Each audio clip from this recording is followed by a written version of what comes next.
Hello, good evening, and welcome back to your evening edition of Mesme Politics. I'm Toby Lepati Mesme. It is Friday evening, the 11th of December, 2020. Hope you've had a good week. Hope you're looking forward to the weekend. We are with you with three of the biggest stories in UK and US politics for the next half hour or so. Giving you our thoughts, taking you through everything that's going on. On today's show, Keir Starmer's sinking approval ratings, plus test and trace failures, and Joe Biden's defence pick, and their dodgy ties to the military-industrial complex. Get in touch at any point, let me know your thoughts. This is live and it's interactive. And we'll start with our biggest story of the day, which is Keir Starmer, leader of the Labour Party and, of course, leader of the opposition's sinking approval ratings. Now, Keir Starmer obviously started off. He had a flying start as leader of the Labour Party in terms of polling. He was inoffensive. He looked the stereotypical part of a British Prime Minister with all the sexist and, to an extent, racist stereotypes that entails. And he had a flying start with the public. I've talked to voters in the Red Wall who love him. Like, yeah, he looks good. That was done. That's what they did. And, initially, the original data appeared to be saying something along the lines of Keir Starmer is the most popular leader of the opposition, at least on a superficial level, since Tony Blair. Okay? That's where you want to be. He was miles and away ahead of Boris Johnson. Within a few months, he'd taken over Boris Johnson in terms of the public's preferred Prime Minister. And while right now his approval ratings are far and away ahead of the dire ratings that Jeremy Corbyn had towards the end of his tenure, they are actually worse now than they were for Jeremy Corbyn at his peak, right? We're below Jeremy Corbyn's peak now. We're slowly eeping into Ed Miliband territory, really. So Keir Starmer, we go back to June, 41% approve, 22% disapprove. And since then, the disapproval rating, has been ticking up and up and up. If you look, September, October, when all the Jeremy Corbyn suspension drama unfolded, it picked up even more. And to an extent, right, that can be attributed to more people hearing of Keir Starmer, and that being in a negative light because of what was in the headlines. But now, we're down to 31% disapprove. Okay, that's high, right? That's pretty high. 31% of the public cannot be dealing with Keir Starmer. Meanwhile, 38% approve. And that's shrinking. That number's now going down. So people he already convinced and got on board the Starmer train are now turning away from him. These are not the ratings Keir Starmer should be looking at this point. He made a good first impression. It's seeping downhill. This is Keir Starmer's lowest net approval rating since he became leader of the Labour Party. It was plus 19 in June. Now it's plus 7. Of course, better than Johnson, but Johnson's going on the up.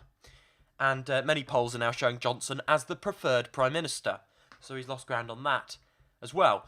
Among 2019 Labour voters, think of those as the core base, right? The 30% that Jeremy Corbyn turned out, even at his lowest point. It was plus 58 approval in June. It's now plus 42 in November. It's basically disheartening the base. 2019 Conservative voters, who are sort of irrelevant because they will, well, some of them might vote for Starmer, actually, now I say it, because some 29 Conservative voters need to be won back. But minus 6. But the rule of politics generally is keep your base happy before you try and attract Tory voters. You have to. If you lose the base, you've got no foundation to build on that with a few peeled off Tory voters here and there.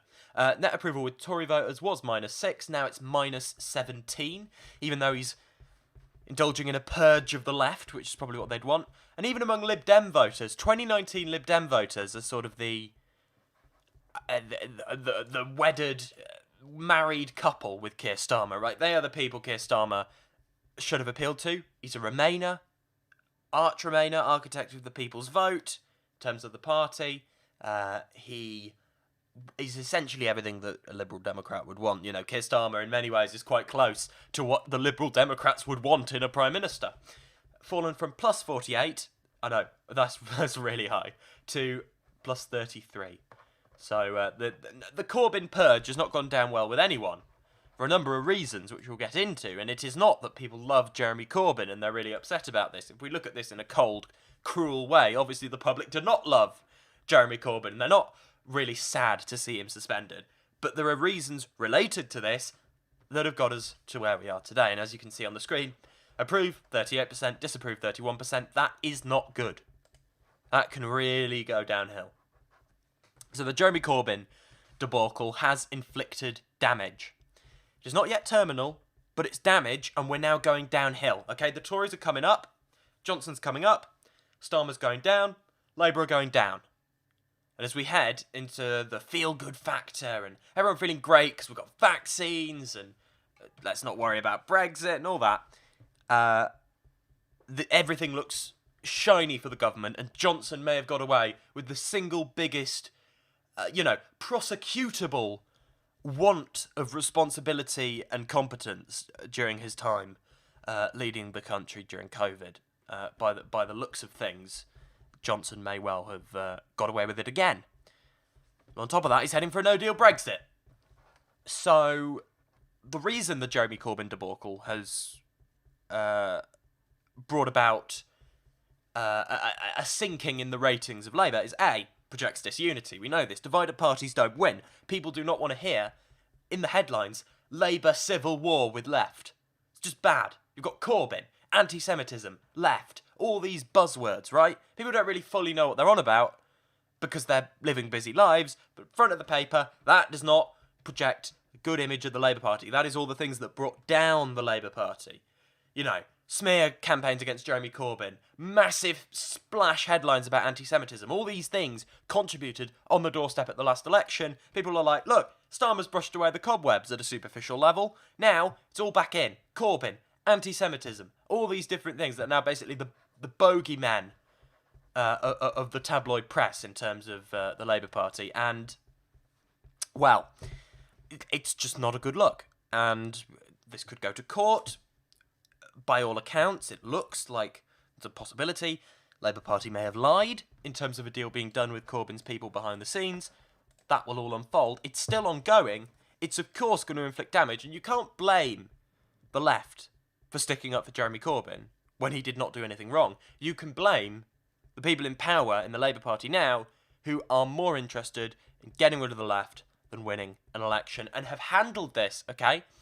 I saw a really interesting point. So, obviously, certain Jewish community bodies are happy with what Keir Starmer's doing regarding Jeremy Corbyn, but they did not demand his head, right? In that sense. Keir Starmer could have implemented a complaints process, could have swept this all up, basically swept it away. Look, we're dealing with this, the past is the past, complaint system is underway. Even Margaret Hodge, right? Someone notoriously hostile to Jeremy Corbyn and his politics, basically said, look, I don't care if he's in the party or not. No one, really, there's no need for this. In any way. The public weren't asking for Jeremy Corbyn's head. Jewish community bodies weren't asking for Jeremy Corbyn's head. Yes, these things have been welcomed to an extent by the public and Jewish community bodies, but we've created a situation that didn't need to happen. Implement the complaints process, move on. Okay? Would have blown over within 2 days. Risen to the bait, essentially. Risen to the bait that was set by the tabloid press and by various actors within society that want to get the Labour Party as far away from the left as possible because they want to ensure that nothing even remotely resembling a socialist government is anywhere near power the next few decades. That's what they want to do. Or ever, potentially. Ever. So the approval rating is going down, and more people are getting to know Keir Starmer. As I say, as more people get to know him, their opinions of him are souring. He's beginning to look duplicitous. He's beginning to look a bit shifty, a bit out of control, because the whole party is basically blowing up behind him off the back of this whole thing. And these issues are not going to go away very easily. It is not a good look. This is bad. These ratings are bad. They're not terminal. They can be turned around, but they are bad. Keir Starmer made an excellent first impression on the public. Excellent. and he does look the part, and he does sound the part, and there is potential there to appeal to the public. This does not bode well for the future, though. If this is where we are now, where are we going to be come the next election in 2024? A line needs to be drawn over this whole thing. Get all the Corbyn stuff out in the open. Implement the anti-Semitism complaints process that is independent from the party, therefore it cannot be used by the right of the Labour Party to demonise the left, which seems to be what they're doing. It's independent complaints process. It's unimpeachable. Don't worry about it. Meanwhile, but can we please intervene in the process in order to remove our political rivals? As if the anti-Semitism thing hasn't been factional. As if. And again, what Jeremy Corbyn said is not there's no anti-Semitism or these people are bad. All these Jewish people worried about anti-Semitism are liars. No one said that. That would be unacceptable. What's been said is that the hurt, the pain experienced by Jewish people, and the fear, especially after headlines claiming Corbyn would reopen Auschwitz, stuff like that, ludicrous, insulting, blatant, fear-mongering propaganda on behalf of the British press. Obviously people were scared. The hurt, the pain of individual experiences and of seeing those headlines, of course. And of course people have been insensitive to that. And of course people have been too defensive. That's never not been on the table. If you remember 2018, Jeremy Corbyn actually did a video where he said, if you say there's no anti-Semitism, you're part of the problem. It's true. But Jeremy Corbyn didn't say there's no anti-Semitism. And we look at this more forensically, to coin a phrase that's regularly used by the liberal press when talking about their idol, Sir Keir Rockman, solid jaw Starmer. Corbyn said the statistics were exaggerated. They were. If you actually look at the statistics, it was 0.3% of Labour members instead of 30%. That's all he said. He did not say, I don't care that Jewish people were worried. They're all wrong. No one said that. No one ever said that, okay? Let's get that. Draw the line on it. This is why the whole thing's a farce, because it's not on correct grounds. The press are literally reporting this inaccurately. Look over it. People don't have time to look over it. People are not going to Google, what did Corbyn say? The news says Corbyn said something. Well, Corbyn must have said it. He didn't. Corbyn used an anti-Semitic trope. He didn't. Show me the anti-Semitic trope. It's not there. Moving on from that, what Keir Starmer needs to do, following on from this, is focus on the country, focus on policy, leave the nonsense behind. As I say, deal with the anti-Semitism stuff as a grown-up, and then focus on the country. Talk about a vision for a post-Brexit Britain, okay? The chance was ripe for the taking, and Labour are just rolling over and allowing Keir Starmer's leadership to turn from Tony Blair success to sort of Ed Miliband lukewarm failure. That's where we're heading. We're heading for Ed Miliband 2.0. Right? A Tory MP, when Starmer became leader, said, Keir Starmer is basically Ed Miliband with, a sharper suit. And it's sort of true, by the looks of things. This is not going to end well. Unless it's turned around. It's really not going to end well. The line needs to be drawn. Move forward. Policy. Let's talk about policy. Let's talk about, let's stick the boot into the government right now. Thank you very much. Let's do that. These are all self-inflicted wounds. That's what's maddening. It's not like the Tories have pulled a wondrous new slogan out of the bag. The Tories are currently benefiting where Labour should be benefiting, because Labour can't get its arse in gear at a point where they should be translating a small lead, which is now no lead, dead heat, small Tory lead, into a double-digit lead. Or at least a 5-point lead, right? We've not even had polling as good. We've not had polling. Approval ratings for Starmer are now lower than Corbyn, before the dire unpopularity kicked in as the result of years of smears. We've got polling worse than Corbyn after 2017 in terms of voting intention, in terms of leadership approval ratings, in terms of preferred Prime Minister. Okay? That's ridiculous. But that's where we are. So the whole, Corbyn, such a mess. No. I mean, if you actually want to look at the numbers back then, Not too shabby at all. Jeremy Corbyn was on course to form the next government. Keir Starmer is not on course to form the next government by any stretch of the imagination, as we speak right now. I reiterate, these things always can and often do change. And this is piled on top of the fact that many of the people in Keir Starmer's circle, I've said this before, I'll say it again, Keir Starmer wants to be Prime Minister. But many of the people, Keir Starmer wants to win. However he does that, he does not have a fetish of attacking the left. The people around him do.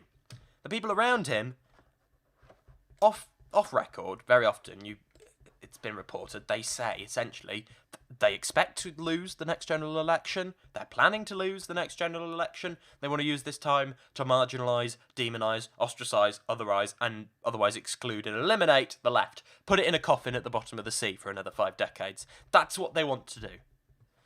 That's what they want to do rather than help Keir Starmer win. Keir Starmer needs to get some of these people out, because these people are bad faith actors. They don't care about him, they don't care about the party.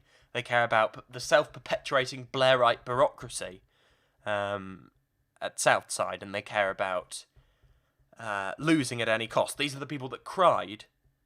I said losing at any cost, not winning. These are the people that cried when 2017 was a hung parliament, because they really, really wanted Jeremy Corbyn to fall flat.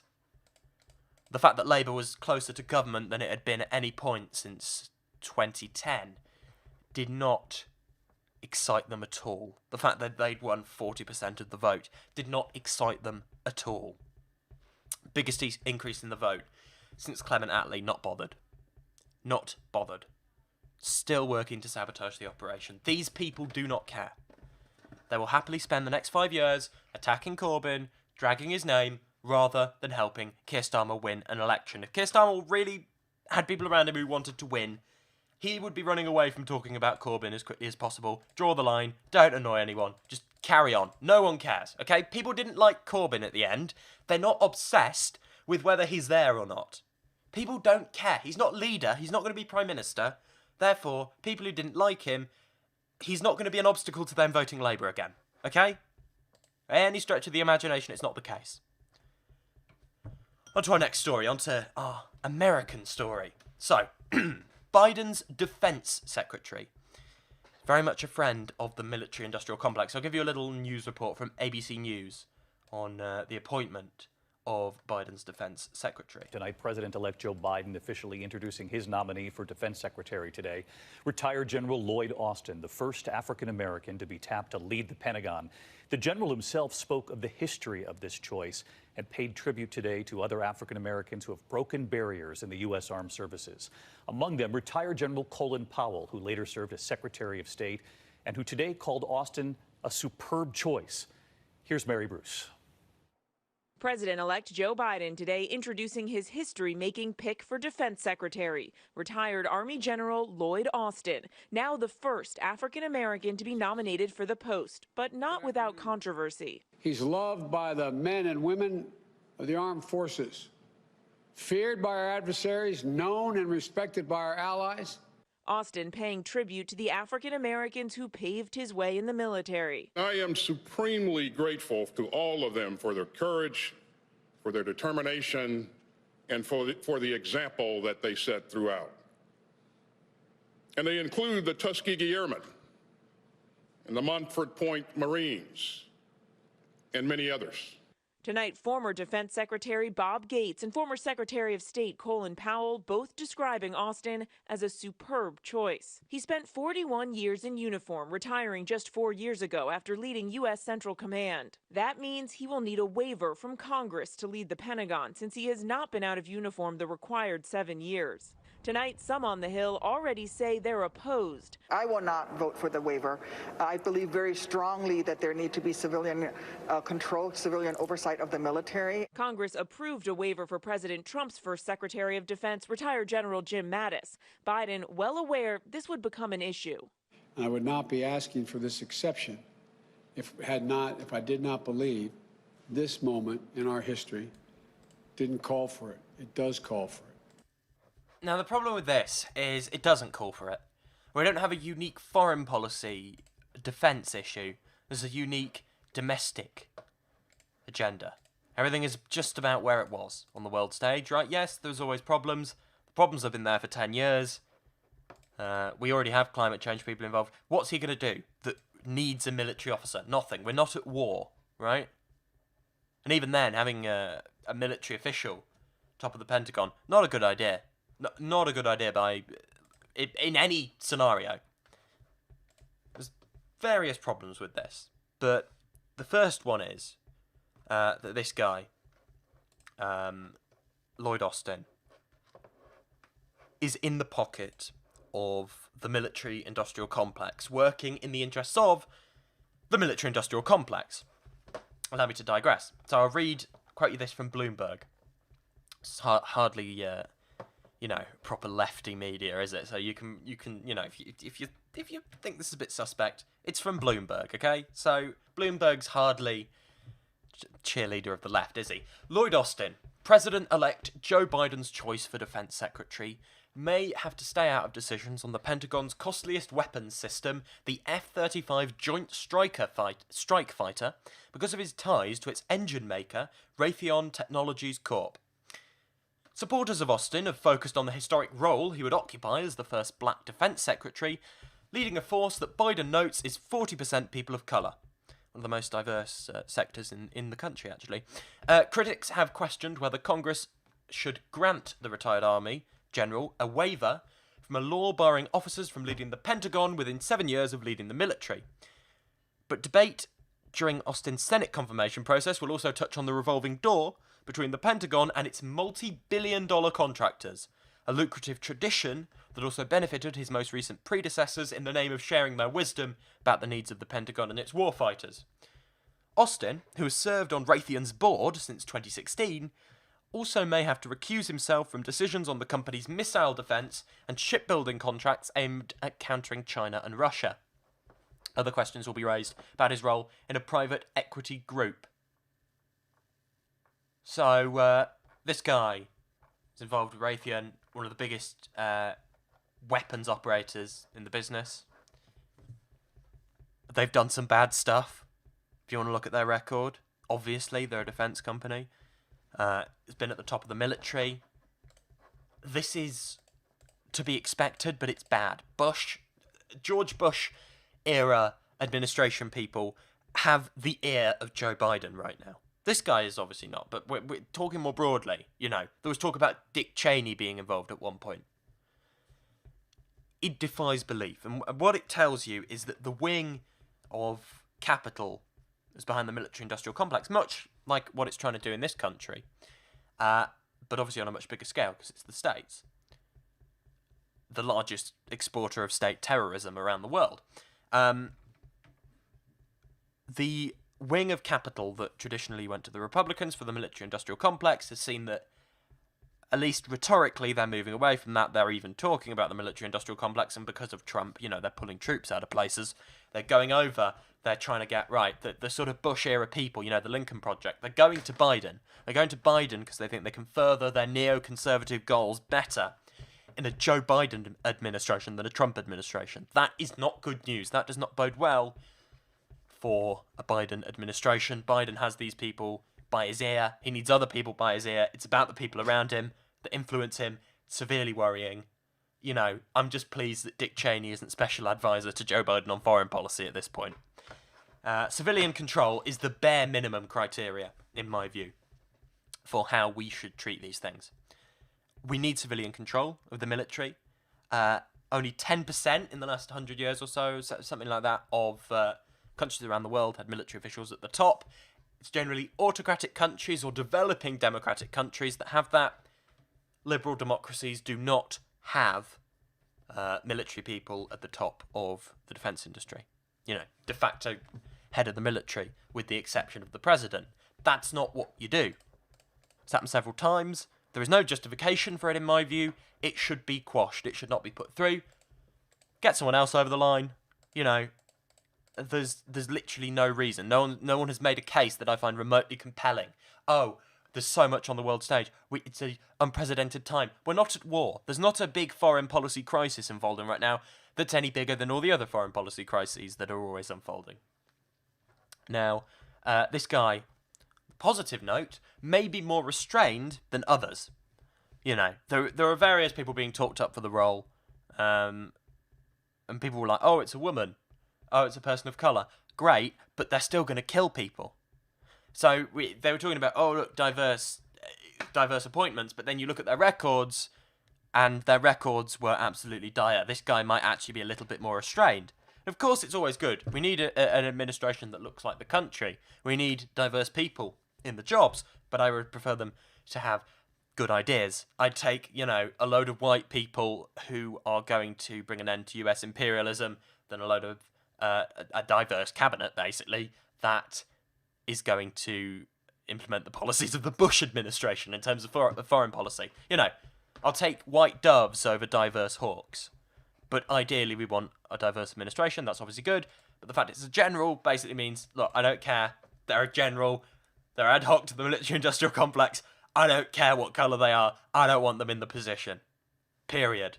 Okay? Don't care if they're a woman. If they've advocated no restrictions on arms sales to Saudi Arabia and blind defence of Israel, I'm not going to back them for the position, etc., etc., etc. We have to have a bit of meritocracy involved here. We need serious mobilisation in the States from progressive groups. Haven't seen enough of it yet. We need more of it in terms of making sure Biden administration is feet held to the fire, because all the big columnists and liberal opinion makers are already trying to push Biden to a more hawkish stance. Things like Iran. We need to keep this administration busy on the domestic side, keep the defence stuff low key, just tone it down. Don't do anything, right? Just don't do anything provocative over the next 4 years. Please, God, right? Set right some of the wrongs, Stop facilitating the war in Yemen. Stop cooperating with Saudi Arabia. Stop punishing the Iranian people because you don't like the regime that's in place democratically. That is, albeit, a bad, very, very bad regime. But the reason they are getting it is not because it's a bad regime, it's because it won't do what the West say. It could do all the stuff it does. All the bad things it does. But if it did what the West said, they'd be fine with it, which is why they're fine with Saudi Arabia, which is also deplorable. But that's fine, because that's where the money is. Selective outrage, selective human rights, peace, human rights, democracy. It's a farce. We need people holding Biden to account, set right a couple of wrongs, and just leave the world alone. Biden says America is back. Children in Syria sort of tremble. On to our final story of the day. Test and trace, our system in Britain, is still massively off target. £22 billion done. A NAO report finds the scheme is failing to reach enough contacts and only returns 40% of tests within 24 hours, right? That's 22 billion. The National Audit Office has done this. It was a low of 14% in mid-October, 38% early November. It is improving very slowly. 720 million on call handler contracts. Many staff had very little to do. By 17th of June, the utilisation rate, which is the proportion of time that someone actively worked during their paid hours, was 4%. That's for health professionals. Ready for call handler staff? 1%. Utilisation rates are well below 50% throughout September and October. And of the 15 billion of funding confirmed before the November spending review, 85% was assigned to testing and 1.3 billion to tracing. So we are ramping up the testing with no tracing in place. So it's a farce because it's useless.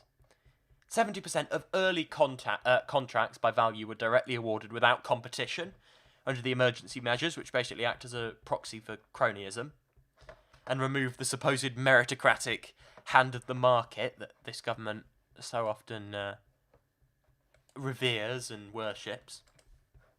7 billion gone to 217 public and private organisations, 147 for test and trace contracts, 16.2 billion worth by March 2021.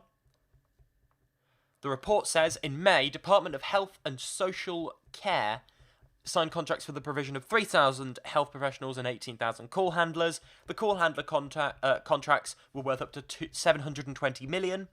By 17th of June, the utilisation rate which is the proportion of time that someone actively worked during their paid hours, was low for both health professionals, 4%, call handler staff, 1%, indicating that they had little work to do. DHSC had no flexibility to reduce the number of call handlers under the original contracts, which ran for 3 months, which is just abysmal levels of waste. It negotiated a new terms contract in August and reduced the number of these staff to 12,000, but utilisation rates remained well below the target of 50% throughout September and for much of October. This means substantial public resources have been spent on staff who provided minimal services in return. Meanwhile, right now, we are on daily cases in England, 17,622. We are on daily deaths, 516. Total deaths, 63,000. Daily cases appear to be on the up. Yep. On the up. In the UK as a whole, nearly 21,000, up 6,000 versus last week. Not in a good place. We're adding with Christmas. We're basically turkeys walking off a cliff, as it were. The test and trace efforts, I understand people get confused and are like, but look, you've got to give the government the benefit of the doubt, right? Fine. This has been unreasonably slow. Any half-competent country should have been able to get this underway sooner, and most of them have. The government has refused to accept any mistakes at every turn, and as opposed to just, politicians being politicians, no, they're doing it on a scale no other government has, really, without precedent. Many ways, and they're doing it to save face. And in doing it to save face, they're actually undermining the way the process works. They're meant to admit their mistakes and fix them. That's fine. Make all the mistakes you want if you admit them and work to rectify them. They deny them till they blow up in their face and they do a U-turn. It's the worst possible world for all of them, including their political prospects, and it hurts all of us in the long run. They've defied scrutiny. Again, without that scrutiny, this thing will not work. Many ways you could put down the severe failings of this to Johnson, Cummings and Gove sat in a room refusing to listen to anyone else. Bit of groupthink going on. Complete denial of what the country thinks until the country literally comes knocking on the door saying what the fuck's going on. And the biggest myth out of all of this, the biggest myth is that they're trying their best. Oh, poor Boris. No, not poor Boris. No, they've not tried their best. They've done an awful job. If there'd been plenty of mistakes. If Jeremy Corbyn had formed the last government, I'm sure there'd be plenty of mistakes. Of course there would. It's unprecedented. No one was prepared for it. But A, the way they undermined public health before, through austerity, but B, the cavalier, incompetent way they've wielded the British state during this, it's on them. This is far worse than it needed to be. It did not have to be this bad. Would have been pretty bad because they'd hollowed out the state. Did not need to be this bad. We need these things in public hands. It's ideology, okay? You know, they're like, Labour has an irrational dislike of the private sector. No, you have an irrational fetish for the private sector and an irrational dislike of the public sector. All logic would tell us, works better, get these systems of test, trace, isolate in public hands. Okay? Councils, local public health officials. We'd be in such a better place. But we continue doling out contracts, and it's not working. Why are we doing that? Money. Cronyism. The chumocracy. We need a new team. We need a new team at the top of this. Get rid of Dido Harding. Sweep it all away. The British state is crumbling. It's failed on a dismal scale. Not even its most fierce critics could have predicted in March. It is absurd. It's utter abject failure. Johnson and the government should hang their heads in shame. That's it from me today. Thank you for listening. I'll be back with you at 7 p.m. on this YouTube channel tomorrow, Greenwich Mean Time. So enjoy your Friday night, enjoy your Saturday. We'll reconvene again, same time tomorrow, with more stories, of course. As the Brexit deadline approaches, we might have more on that. We possibly won't. Certainly will on Sunday. But alas, we've got to go now. And subscribe to this YouTube channel. Put notifications on. You'll get notified. Not only about when we're live, also about, what's coming up. You'll get a little warning telling you 10 minutes and we're on. So yeah, see you soon. I have been Toby Lepati Mesme. This has been Mesme Politics, and see you soon.